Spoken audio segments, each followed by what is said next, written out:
Laura Finch loved taking pictures of places no one remembered. She was 25, soft-spoken, always chasing light through her old film camera. Her boyfriend, Evan Mercer, was the opposite. Steady, practical, the kind of person who never took unnecessary risks. They had been together for almost 4 years when they planned a quick summer road trip through the Rockies in July of 1992. Just 2 nights by the lake, a small cabin they'd rented near Mirror Lake, and a chance to be alone before Evan started his new job with the Forest Service. They left Denver early on a Friday morning. Witnesses later said they looked happy, laughing as they loaded up the Jeep. At 11:14 a.m., they stopped for gas in the small town of Granby. The station attendant remembered Laura buying a roll of film and asking about a scenic route that wound through the old mining corridor. It was quiet that time of year. No tourists, no rangers on duty. She thanked him, smiled, and drove off. That was the last time anyone saw them alive. When they didn't return by Monday, their families reported them missing. Search teams combed the forest for weeks.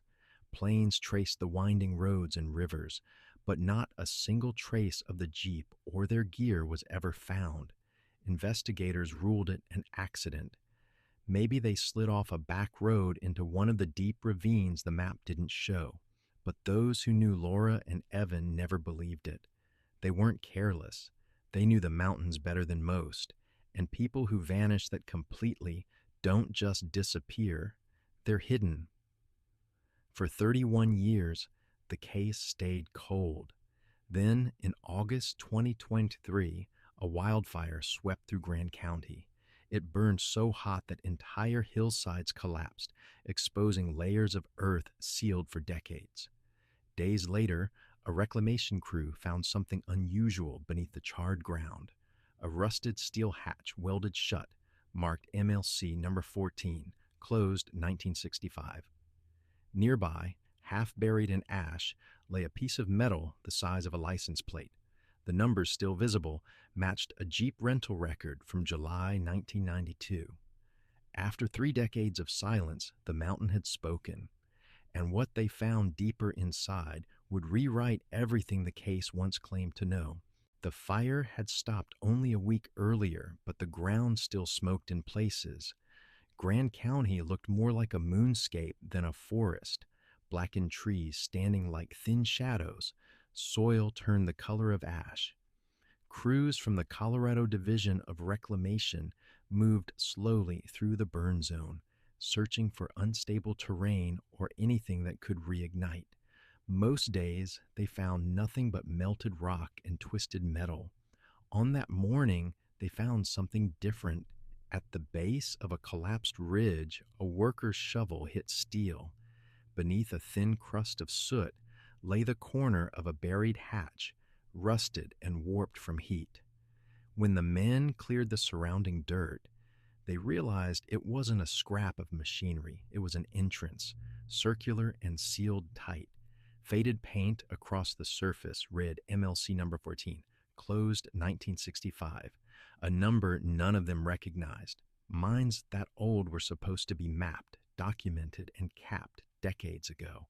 This one wasn't on any list. The discovery was reported to the State Bureau that same afternoon. By evening, it reached the FBI's Denver field office, flagged as potential evidence, historic human remains possible.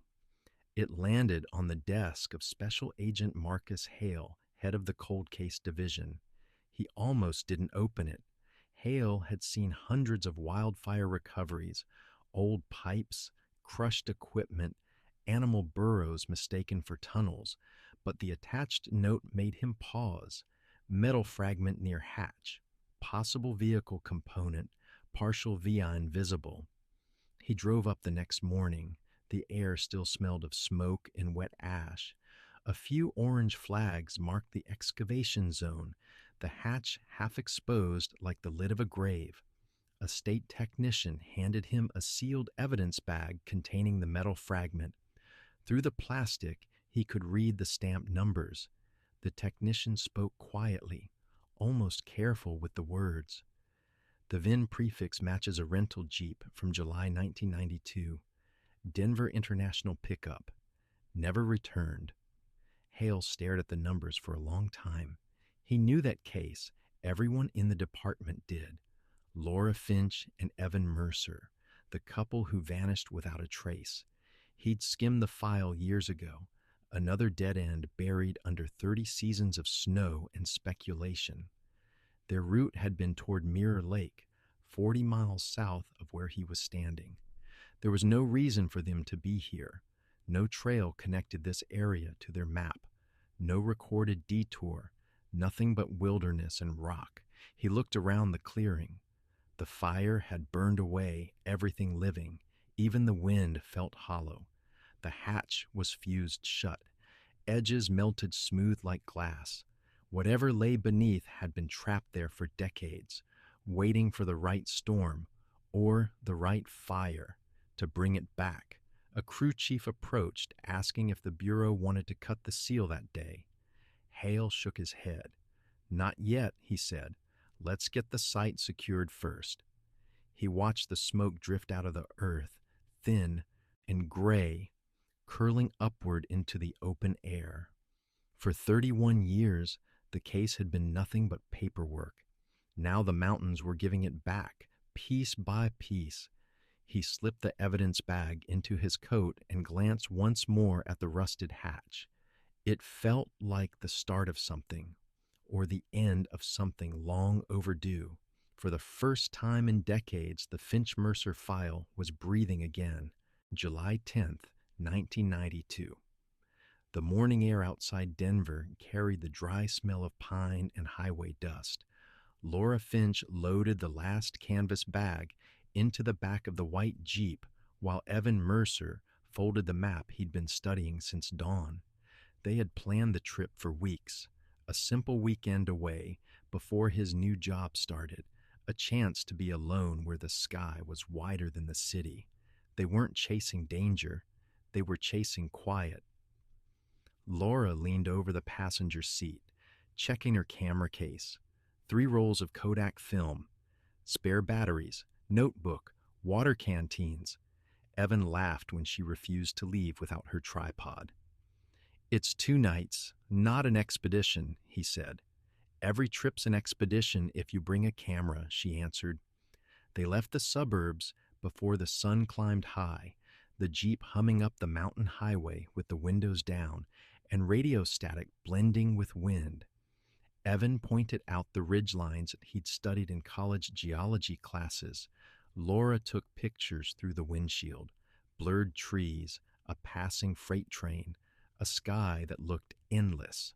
By late morning, they reached Granby, a stoplight town with 1 diner, 1 gas station, and a hand-painted sign that read Mirror Lake Cabins, 18 miles ahead. While Evan filled the tank, Laura went inside the store to buy film and snacks.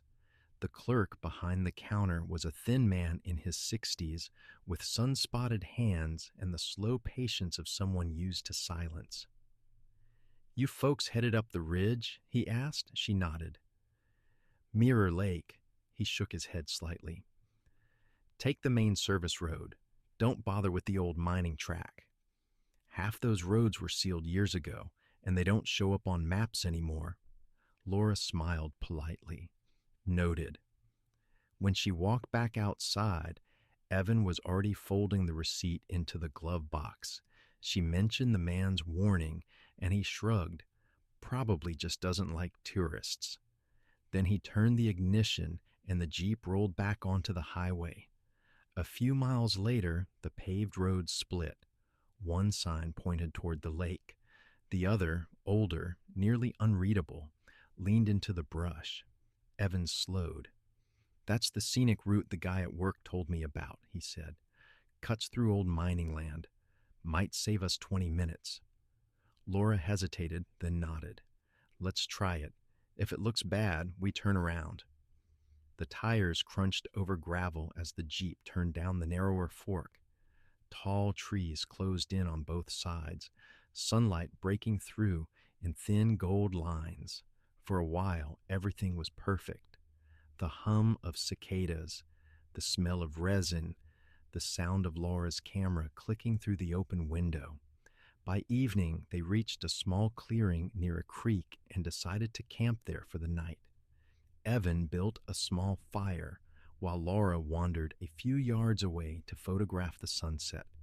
Her last frame caught the light fading behind the ridge, the sky washed in red and violet. She wrote in her journal, "Maybe this is what peace looks like." They ate, laughed, and talked about moving closer to the mountains someday. When the fire burned low, Laura tucked the camera beside her pack. The sound of distant wind echoed through the trees like someone whistling far away. At dawn, a local fisherman driving the upper road thought he saw smoke drifting from the lower valley, a faint column rising between the pines. He mentioned it later to a ranger who made a note in the daily log but never checked. No one else passed that way for nearly a week. When rescuers finally searched the area, the clearing was empty. The ashes of a campfire remained, cold and scattered. 2 folding chairs, a broken tripod, and tire marks that ended at the tree line. No footprints leading out. No sign of struggle. The Jeep was gone. So were Laura and Evan. For years, people said they must have taken the wrong road, one of the old mining routes that dead-ended into cliffs or collapsed tunnels. But looking back now, it feels different, as if the road didn't lose them at all, as if someone was waiting on it. By late August, the fire zone looked like the aftermath of a war. Trees stood in rows of charcoal, their roots smoldering beneath black soil. Every gust of wind lifted clouds of ash that clung to clothes, hair, and skin. The air had a strange weight to it. Hot metal mixed with something older, something buried too long. The excavation team had worked 3 days clearing the collapsed ridge. They used shovels first, then soft brushes once the surface gave way to compacted earth. When the full outline of the hatch finally appeared, it looked less like a mine entrance and more like a vault. The plate was warped inward, welded decades earlier and sealed with rivets thick as a man's thumb. Faint yellow paint spelled out MLC number 14, closed 1965. Agent Marcus Hale crouched beside it, running a gloved hand over the corroded edge. The metal was melted smooth in places, as if the fire had tried to erase it, but couldn't. "Get a soil sample," he said quietly. "We'll cut tomorrow once the area is stable." One of the techs called him over to a patch of hardened ground a few feet away. "Sir, you'll want to see this." Hale knelt again. Embedded in the soil was something small and blackened, roughly rectangular, edges rounded, fused into the ash like glass poured over metal. When they chipped it free, it came loose in a single lump. Underneath the soot, the shape became clearer. A camera, melted at the corners but still whole, its plastic casing sealed shut by the heat. The techs exchanged glances. Hale took it carefully in both hands. "Old film model," one of them murmured. "Late 80s, early 90s. Hale nodded. "Bag it. Market priority." He stared at the camera for a long moment before standing. 31 years, most evidence that old never speaks again. Even if the film survived, heat like this usually erased everything. But the odds didn't matter. The possibility did. Cold cases rarely gave back pictures. When they did, those pictures changed everything. As night fell, crews packed up and floodlights clicked off one by one, leaving the ridge quiet again. Hale sat in his vehicle, writing notes under the dim glow of the dashboard. Recovered object, possible photographic evidence. VIN match confirmed, sample request pending. His handwriting slowed near the bottom of the page. He hesitated before adding one more line. If viable, images may confirm presence of victims on site. The drive back to Denver took 3 hours. The highway cut through valleys where the smell of burnt pine still lingered. He tried not to think about what might be locked inside that camera, the last seconds of someone's life frozen behind plastic and dust. Some part of him hoped the film would be blank. It would mean Laura and Evan died quickly, that whatever happened hadn't lasted long. Another part of him, the part that had chased cold cases for 15 years, hoped the opposite. He needed the truth, even if it was ugly. By dawn, the evidence truck arrived at the Denver field lab. The camera was logged, photographed, and placed in a temperature-controlled container. Hale signed the paperwork himself. When the technician asked if he wanted updates on development, he simply said, "Call me the moment you get an image." He walked out of the lab into the thin gray morning, the city quiet and half asleep. Behind him, sealed inside that small black box, might be the first clear window into a story buried for 3 decades. He didn't know yet what it would show, but he knew this much. Whatever appeared on that film, it was going to change what everyone thought they knew about Laura Finch and Evan Mercer. The camera arrived at the Denver Forensic Imaging Lab on a Monday morning. It looked like nothing more than a lump of melted plastic, blackened and sealed shut, its lens cracked like a blind eye. Most technicians would have written it off as ruined, but the lab's senior analyst, Dana Ross, had spent 20 years coaxing images out of worse. She worked in silence, chipping away the hardened shell millimeter by millimeter until the inner spool revealed a strip of 35mm film still rolled tight inside its cartridge. Miracle it didn't fuse, she murmured to herself, logging each step by habit. The heat from the wildfire had baked the casing so completely that it created a kind of airtight seal, protecting the film within. She placed the roll inside a dry chamber, letting it stabilize for several hours before attempting extraction. By the time Agent Marcus Hale arrived, the film was already stretched across the light table, thin and amber, dotted with faint rectangles of shadow.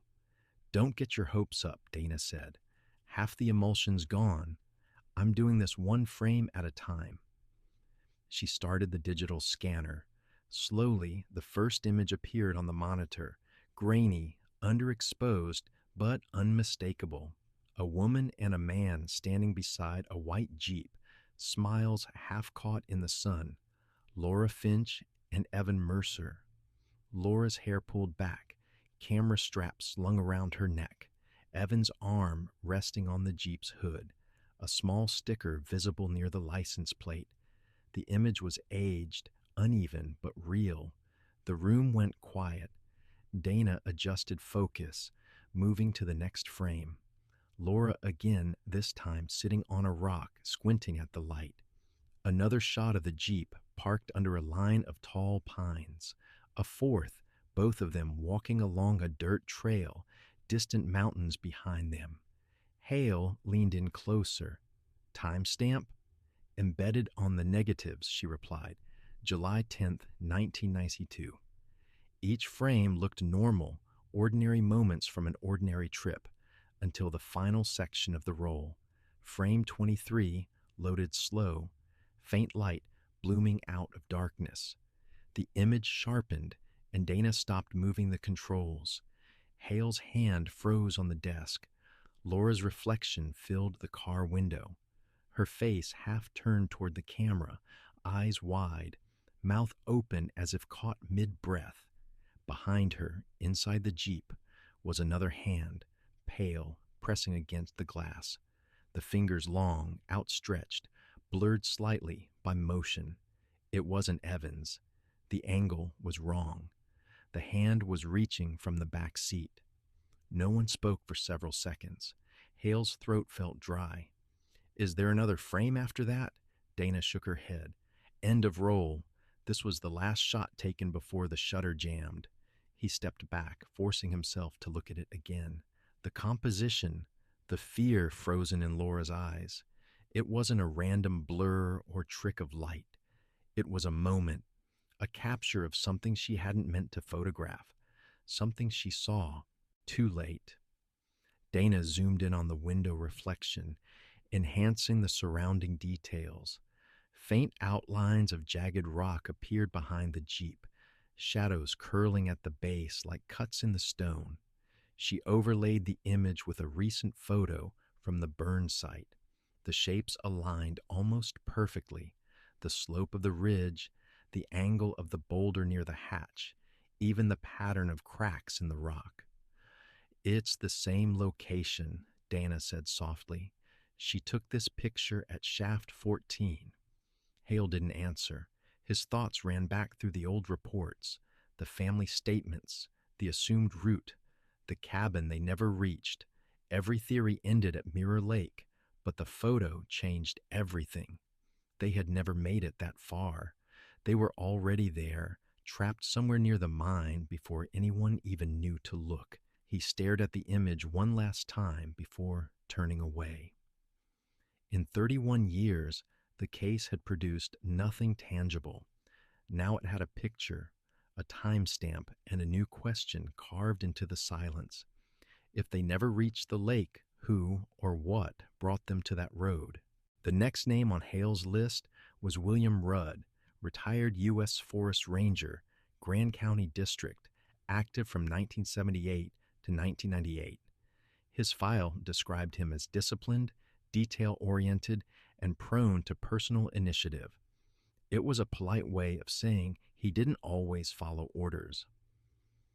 Rudd had been one of the last men to patrol the northern mining corridor before it was closed off to public entry.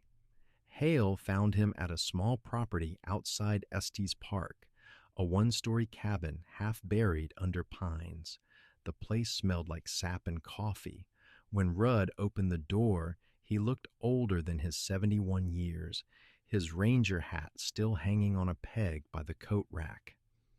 "Agent Hale," he said, after reading the badge. "Haven't had anyone from the Bureau out here in a long time. What's this about?" "I'm reopening a missing persons case from '92, Hale said. "Laura Finch and Evan Mercer. You worked the territory they disappeared in." Rudd nodded slowly.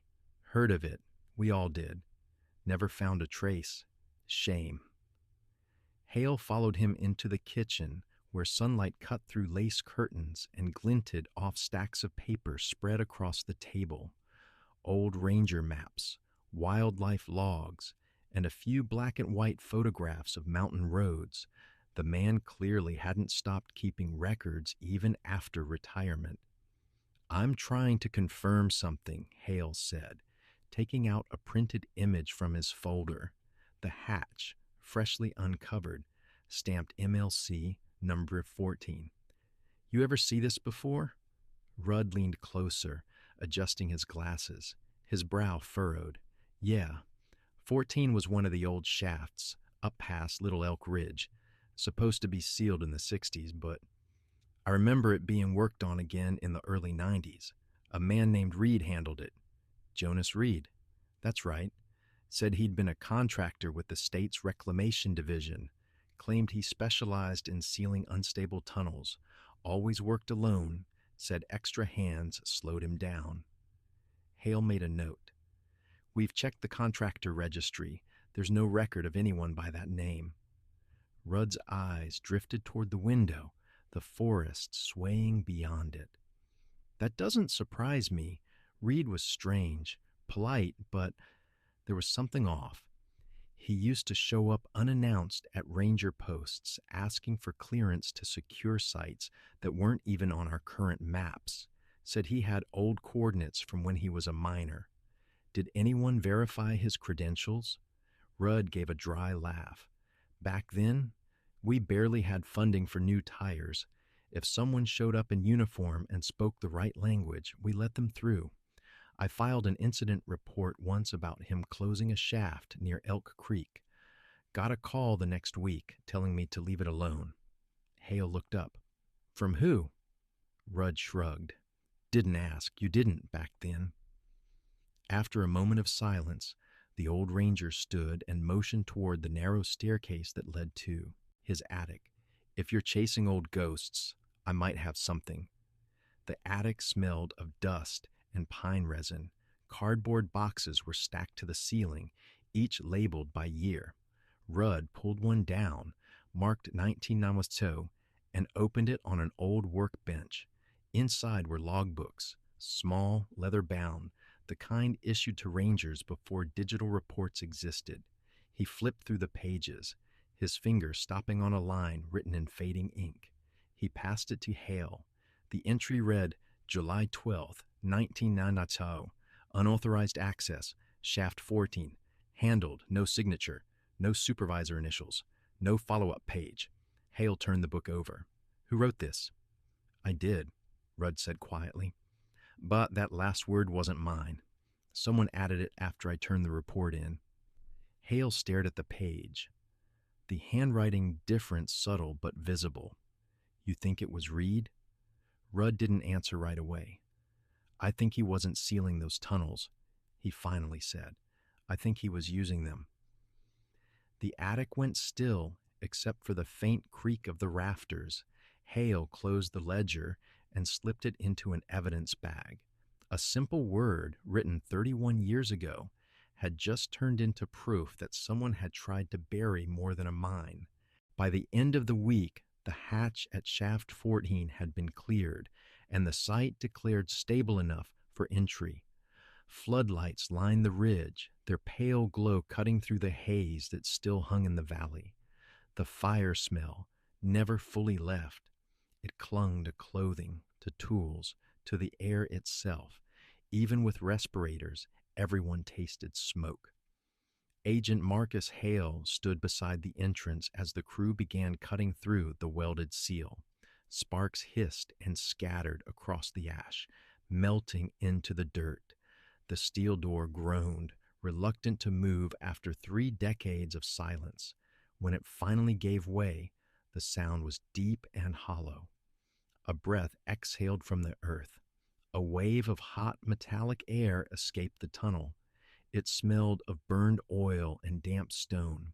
Hale clicked on his flashlight and stepped inside first, boots sinking slightly into the loose soil. The beam of light caught the glint of rusted rails buried under sediment, remnants of the mining track that once ran through here. The passage sloped downward, narrow, maybe 6 feet wide, the walls lined with timber supports, half rotted by moisture. 30 feet to the first collapse, one of the engineers said behind him. We'll clear as we go. They worked in short bursts, lifting debris with small hand tools instead of heavy equipment. The silence between each scrape of metal felt louder than the noise itself. At 20 feet, Hale's light landed on a patch of something pale beneath a layer of soot. He crouched and brushed the dirt away with his glove. Metal, curved, dented, and white beneath the grime. Vehicle panel, a technician said. Frames intact under here. They widened the dig carefully. As the outline took shape, Hale recognized it immediately. The crushed body of a Jeep, its roof folded in, windshield shattered inward. The front grille still clung to a sliver of paint, a faded manufacturer logo just visible through the dust. The Vian matched the one from the fragment found outside. Laura and Evan's Jeep. Inside the vehicle's remains, a single decayed canvas bag sat wedged between the front seats. The initials LF were faint but still readable. Hale lifted it out with both hands, the fabric disintegrating as it moved. Inside were a few small objects sealed in a plastic pouch, a silver necklace, tarnished but whole, and a cassette tape labeled in pen, L+E. Hale turned the tape over slowly. The label was smudged, the ink blurred, but the handwriting was precise, deliberate. Not a note for inventory, something personal. He handed it to the evidence officer. Priority transport to the Denver lab, he said. Chain of custody starts here. They continued down the tunnel another 10 feet before the space narrowed again. The deeper they went, the colder it felt, air thick with a metallic chill that settled in the throat. Then the flashlight beam caught a reflection, flat, silver, out of place. At first, Hale thought it was more, collapsed support, but when he brushed the soot away, his stomach tightened. A steel door, roughly 6 feet tall, flush with the tunnel wall, welded solid across its edges. The weld lines were thick, overlapping, uneven, done in haste, not for safety. Someone had sealed it shut from the outside. Hale ran his gloved hand along the seam, feeling the roughness of the work. "Any record of a secondary chamber here?" he asked. The engineer checked the old blueprint on his tablet and shook his head. "No door listed. This shouldn't exist." Hale stared at the welds again. Whoever closed this didn't want a collapse prevented. They wanted to lock something in. He stepped back, the beam of his flashlight trembling slightly across the door's surface. "Mark this section," he said quietly. "We'll bring in cutting tools in the morning." Outside, the night wind pressed through the burned trees, carrying the faint groan of shifting metal from below. Hale stood at the hatch, looking out toward the ridge. For 31 years, the world had believed Laura Finch and Evan Mercer were lost somewhere above the mountains, but the truth was buried beneath them, behind a door that someone long ago never meant to be opened again. 2 days after the excavation, the cassette labeled L+C arrived at the Denver Forensic Audio Lab. It was brittle from heat and age, its magnetic tape warped along one edge. The technician, a soft-spoken woman named Grace Holloway, handled it like an artifact. "We'll clean it dry," she told Agent Marcus Hale. "No solvents, no pressure. If it tears, we lose everything." The process took hours, winding the reel centimeter by centimeter through a custom playback deck. Hale waited in the adjoining room, staring through the glass, his notes spread out beside an untouched cup of coffee. Every cold case investigator knew the rule. Tapes never survive this long, and if they do, what's left is usually noise. When the machine finally began to turn, a low hiss filled the speakers, white noise, faint clicks. Then between bursts of static, a voice, female, unmistakably human. "My name is Laura Finch." Hale's pen stopped moving. The voice was thin but steady, words straining through distortion. We were supposed to reach the lake by nightfall, but a man stopped us near the junction. He said the main road was washed out, said there was a safer route through the fire road." A pause followed by shallow breathing. "Evan didn't want to go, but he insisted he worked for the Forest Service. He even knew the ranger post codes." Hale leaned forward, eyes fixed on the waveform pulsing across the monitor. Laura's voice trembled slightly now. "He said this place used to belong to him, that people forgot what's under the mountain." A metallic clatter interrupted her words, something heavy striking the Jeep's frame. Then a muffled male voice, too faint to distinguish, followed by her sharp intake of breath. "I think he's—" The sentence cut off in a burst of static. For several seconds, only the rhythmic whir of the deck played through the speakers. Then one final fragment surfaced, a sound like footsteps on gravel, a door hinge creaking, a hollow clang of metal closing. After that, nothing. The tape ran to silence. Grace ejected it carefully, the room suddenly too quiet. Hale exhaled for the first time in minutes. "Can you confirm the voice?" he asked. "I already pulled old phone recordings from her driver's license file," Grace said, adjusting her headset. "Running comparison now." She loaded both samples side by side, the spectral lines overlapping on screen. Within seconds, the system generated a match percentage, 99.3%. It's her, Grace said softly. That's Laura Finch. Hale sat back, eyes fixed on the cassette now sealed in its evidence sleeve. For 31 years, her name had lived under the category of missing. No body, no crime scene, just a vanished couple on a map. But this tape changed everything. It wasn't a disappearance anymore. It was an abduction, and the man she mentioned wasn't a ghost story. He was real, and he'd been there from the beginning. He listened again to her last clear line. He says this place used to belong to him. Those words carried weight, ownership, resentment, history, the kind of phrasing miners used about claims, or locals used about land they thought was stolen. When the tape finished its final diagnostic run, Grace sealed it in a thermal case and handed it to him. You'll want to log that personally, she said. Hale nodded. I'll take it to the Bureau archives myself. Outside, evening light slanted through the parking lot trees, the air still faintly smelling of smoke from the distant burn zone. Hale stood beside his car, the cassette in hand, thinking about how sound could outlive memory, how 30 seconds of a frightened woman's voice could reopen a case buried deeper than the mine itself. Laura Finch had spoken from 30 years ago. She'd given them a direction, and maybe a name hidden in a sentence. He says this place used to belong to him. Now, for the first time, Marcus Hale wasn't looking for where they vanished. He was looking for the man who thought the mountain was his. It was nearly midnight when Agent Marcus Hale found the name buried in a microfilm index from 1994. Ellen Marsh, age 26, reported missing for 6 days near Gunnison County before reappearing without explanation. The report was brief, 2 paragraphs at most. Subject located unharmed, claims of captivity dismissed due to lack of evidence, declined further questioning.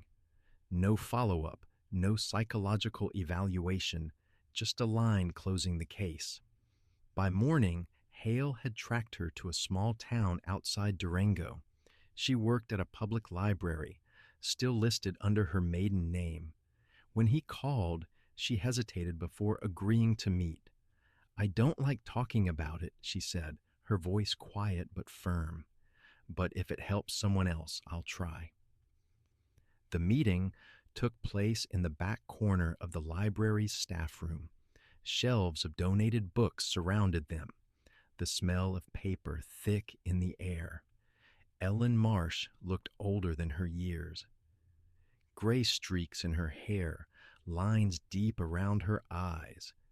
But there was a steadiness in her posture, the kind of strength that doesn't come from peace, only from surviving without it. You said you were held underground, Hale began gently. She nodded. He called himself the Keeper. Said the storms were coming and the world above wasn't safe anymore. He made us go down there. Said he was protecting us from what was outside. Us? Hale asked.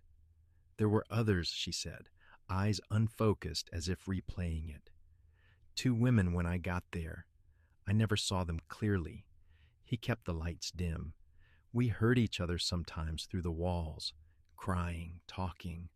One had a necklace she kept twisting in her hands. Said her name was Laura. Or maybe Laura. I can't remember. He got angry when we spoke. Hale's pen stopped mid-note. You're sure about the name? I think so. She wasn't there long. He opened a folder and slid a printed image across the table.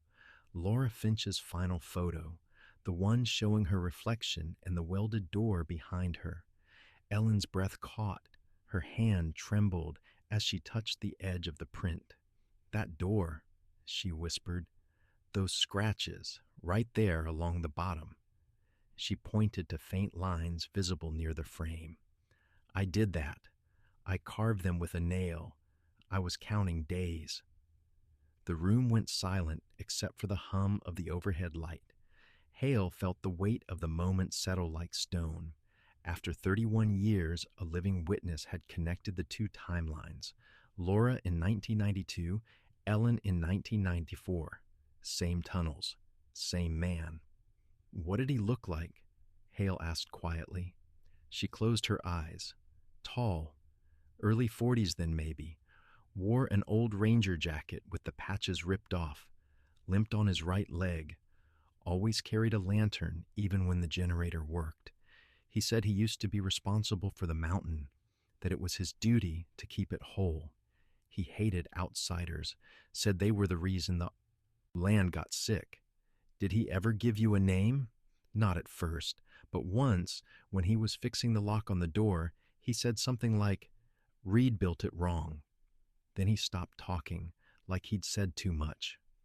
Hale felt a chill crawl up his neck. Jonas Reed, the unregistered contractor mentioned in Rudd's ledger, the one who'd supposedly sealed Shaft 14. Ellen looked up at him, eyes shining with tears she didn't let fall. I got out because there was a cave-in during a storm. I crawled through a break in the wall and ran until I saw light. They told me I imagined it. Said I'd been lost in the woods, but I remember that door. I still dream about it. Hale closed the folder slowly. You didn't imagine it, he said. You were in Shaft 14. For the first time, relief flickered across her face, a fragile kind that comes when the truth finally stops sounding insane. When Hale left the library, the sun had already set behind the ridge. The caseboard in his mind shifted shape, no longer two names from 1992, but a pattern stretching beyond it. Laura Finch, Evan Mercer, Ellen Marsh, different years, same place, same man. The keeper hadn't been hiding victims. He'd been keeping them, and now Hale knew. The mountain hadn't finished giving up its secrets. Public records had a way of hiding the truth in plain sight. Hale spent 2 full days combing through county deeds and Bureau of Land Management archives, chasing the name Jonas Reed. Nothing legitimate ever surfaced. No contractor licenses, no payroll, no permits filed under that identity. But then, buried in an old mining ledger from 1983, he found a notation that made everything lock into place. Jonas M. Kepler, mining engineer, Rocky Valley Reclamation. Terminated in 1985. Cause unauthorized excavation and tampering with federal property. Kepler, not Reed. The name had been changed on paper, but the handwriting on the incident forms matched. Hale traced the address listed in the file, a 40-acre parcel deeded to Kepler in 1986 under a shell company called Ridgeway Holdings. The land sat 12 miles west of the burn corridor, near the ghost settlement of Pine Hollow. Satellite maps showed a crumbling structure surrounded by overgrown brush and no utility connections.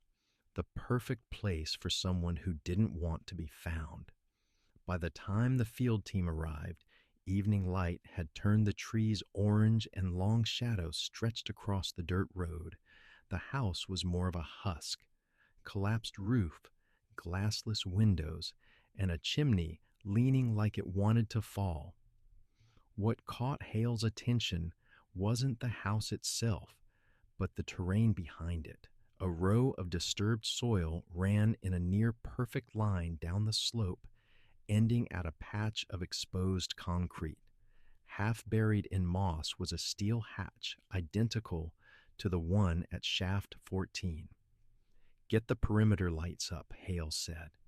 The sound of generators filled the quiet as they pried open the hatch. Cold air drifted up, dry, stale, the kind that smells untouched for decades. The staircase below descended into darkness. The bunker walls were reinforced with timber and sheet metal.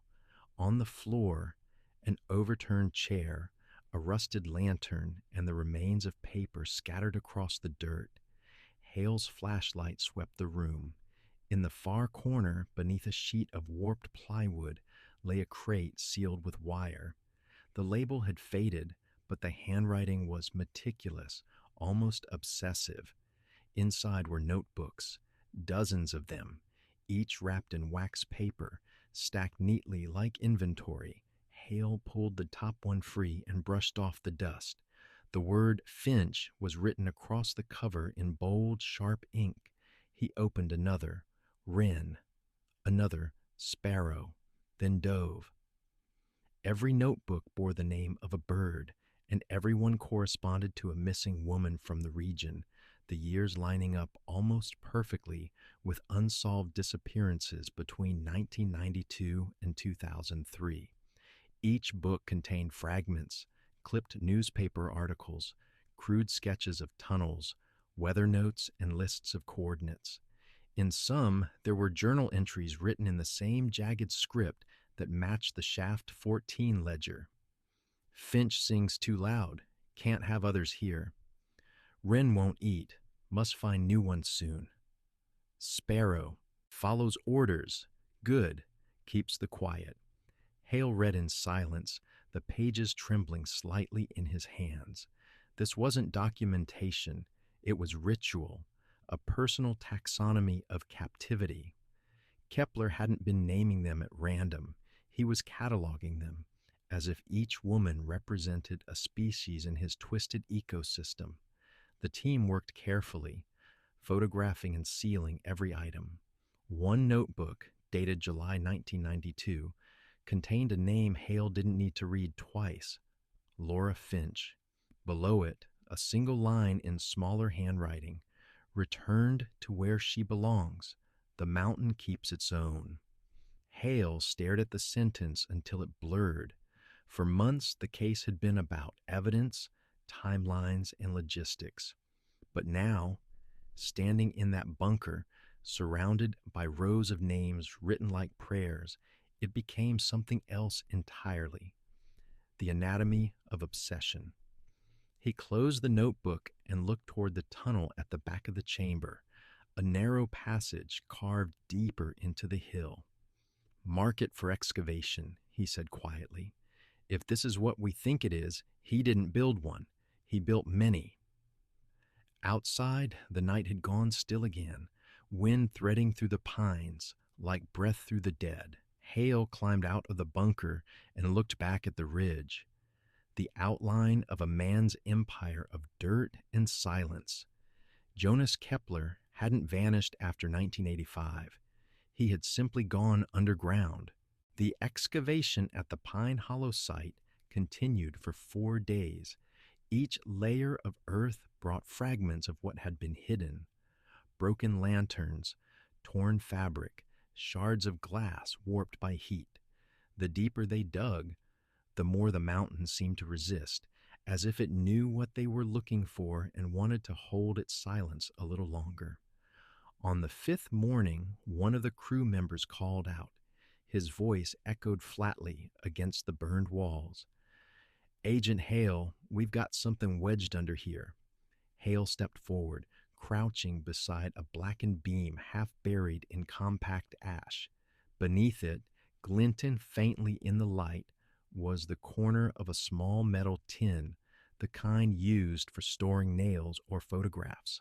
The lid was fused shut from heat, but when they pried it open, a puff of gray dust escaped like a breath that had waited too long to be released.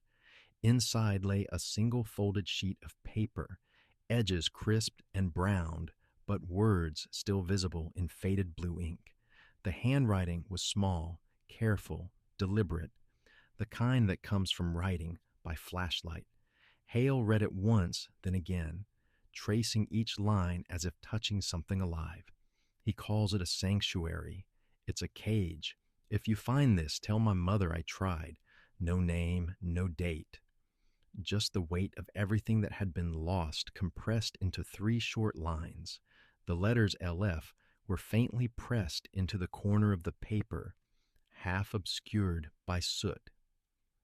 Laura Finch had written this, somewhere in the darkness of that tunnel, knowing no one might ever read it. Hale stood for a long time, the note trembling slightly in his hand. The fire, the collapse, the decades underground. None of it had erased her words. The mountain had buried them, protected them, and in its own strange way, returned them when it was ready. The forensic team sealed the note in a preservation sleeve. No one spoke as they labeled the evidence bag. It didn't need discussion. The silence in the tunnel said enough.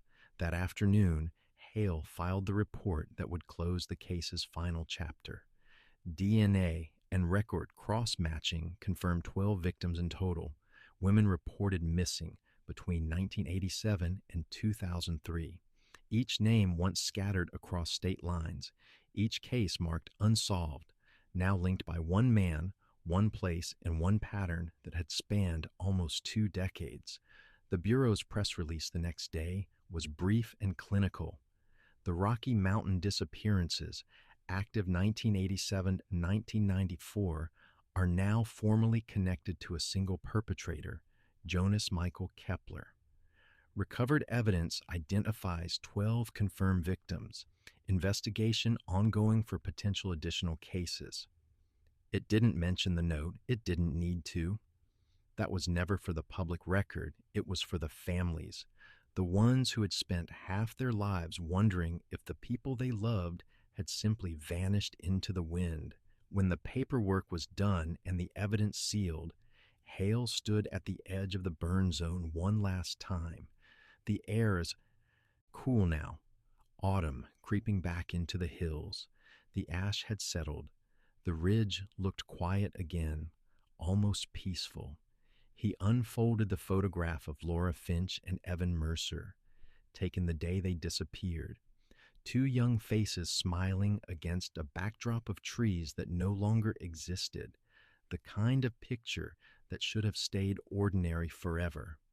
For 31 years, the mountains had held their words under fire, stone, and time. Now they had given them back.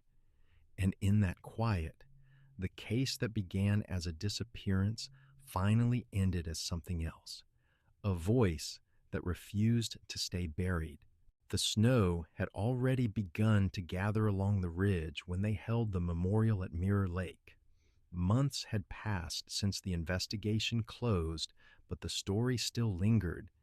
In news segments, in quiet conversations across Colorado, and in the faces of families who finally had names where there had only been questions. The ceremony was simple, a wooden platform built near the overlook, a small plaque mounted on stone, in memory of those who never came home. 1987-2003, 12 names etched beneath it, the first and last now clear. Laura Finch, Jonas Michael Kepler, the mountain's beginning and its end. Laura's mother, Ruth Finch, stood near the edge of the clearing. Her hands were folded tightly in front of her, a knitted scarf wrapped around her shoulders. She had refused interviews, attention, all of it. But she came here for this. Hale joined her, holding a small glass case in both hands. Inside it sat the restored cassette, its label still visible in faded ink. L plus E. Reporters hovered at a distance, waiting for a quote. One of them finally stepped forward, notebook ready. "Agent Hale," he said, "after all these years, do you believe this brings closure?" Hale looked out toward the water. The surface reflected the pale sky, perfectly still except for a ripple of wind. "Not closure," he said quietly, "just truth. And sometimes that's all we get." He placed the glass case on the pedestal beneath the plaque.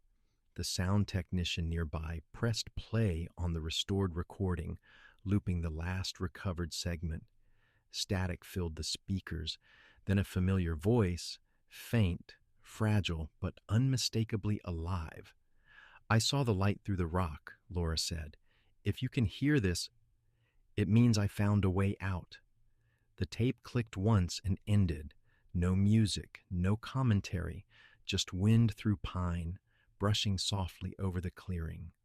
Ruth reached out and touched the glass, her reflection mingling with her daughter's name etched above it. She didn't cry. She simply stood there, her hand resting against the memory, as if to promise that it would never disappear again.